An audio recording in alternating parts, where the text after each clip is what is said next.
চৰাইদেউ মৈদামকেইটা ভিত্তিতে চৰাইদেউ জিলাখন গঠিত হৈছে বুলি চৰাইদেউবাসী ৰাইজৰ অন্তৰত এই কথাটো সোমাই আছে। আৰু চৰাইদেউ বুলি কোৱাৰ লগে লগে চৰাইদেউ মৈদামৰ কথা সমগ্ৰ অসমৰ ৰাইজৰ মনলৈ অহা এটা বিষয়, যিটো বিষয় নেকি চৰাইদেউবাসী ৰাইজে বাৰম্বাৰ চৰকাৰক দাবী উত্থাপন কৰি আহিছিল যে চৰাইদেউ মৈদামকেইটা কোনো কাৰণতে চৰাইদেউ জিলাৰ বাহিৰলৈ যাব নালাগে। তদসত্ত্বেও চৰকাৰে কি যুক্তিত চৰাইদেউ মৈদামকেইটা শিৱসাগৰ জিলাত ভৰাই দিব বিচাৰিছে, এই বিষয়ক লৈ পিনে চৰাইদেউবাসী যথেষ্ট চিন্তিত হৈছে আৰু আৱেগিক হৈ পৰিছে। ইয়াৰ কিছু দিনৰ আগত কেইমাহমানৰ আগত তেনেদৰে বন্ধ ঘোষণা কৰিছিল আৰু বন্ধ ঘোষণা কৰাৰ পিছত মুখ্যমন্ত্ৰীৰ পৰা নিৰ্দেশ আহিছিল বা আলোচনা কৰাৰ আশ্বাস দিছিল। তেনে ফলত বন্ধটো সাময়িকভাৱে স্থগিত ৰাখিছিল আৰু পুনৰ তেওঁলোকে চক্ৰান্ত কৰি চৰাইদেউ মৈদামকেইটা চৰাইদেউ জিলা অন্তৰ্ভুক্ত কৰিব বিচাৰিছে।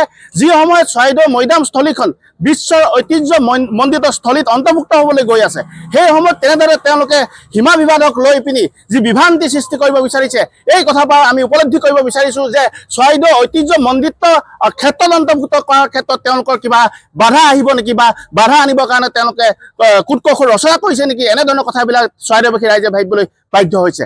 আজি চৰাইদেউ সমগ্ৰ দল সংগঠনে একত্ৰিতভাৱে 12 ঘণ্টীয়া চৰাইদেউ জিলা বন্ধ দিছে আৰু এই 12 ঘণ্টীয়া চৰাইদেউ জিলাৰ আজি সমগ্ৰ চৰাইদেউবাসী ৰাইজে বন্ধ সভাত্মকভাৱে পালন কৰা আমি দেখিবলৈ পাইছোঁ আৰু আশা ৰাখিছোঁ আমাৰ এই বন্ধ কাৰ্যসূচীৰ যোগেদি চৰকাৰে যদি অতি শীঘ্ৰে চৰাইদেউ মৈদামকেইটা চৰাইদেউ জিলা অন্তৰ্ভুক্ত নকৰে, পৰৱৰ্তী সময়ত ইয়াতকৈ ভয়ানকভাৱে আন্দোলন কাৰ্যসূচী ল'বলৈ চৰাইদেউবাসী সদায় সাজু আছে বুলি আমি আজি এই গণতান্ত্ৰিক পদ্ধতিৰে যি আমি বন্ধ আহ্বান দিয়া হৈছে, এই বন্ধস্থলীৰ পৰা আমি ঘোষণা কৰিছোঁ।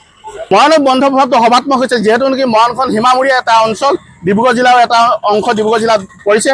গতিকে কিছু ক্ষেত্ৰত মৰাণত অকণমান মানে যান জঁট অলপ হোৱা দেখিবলৈ পোৱা গৈছে। তদসত্ত্বেও আমি চৰাইদেউ যিটো অংশ, এই অংশ সম্পূৰ্ণভাৱে বন্ধ থকা আমি দেখিবলৈ পাইছোঁ।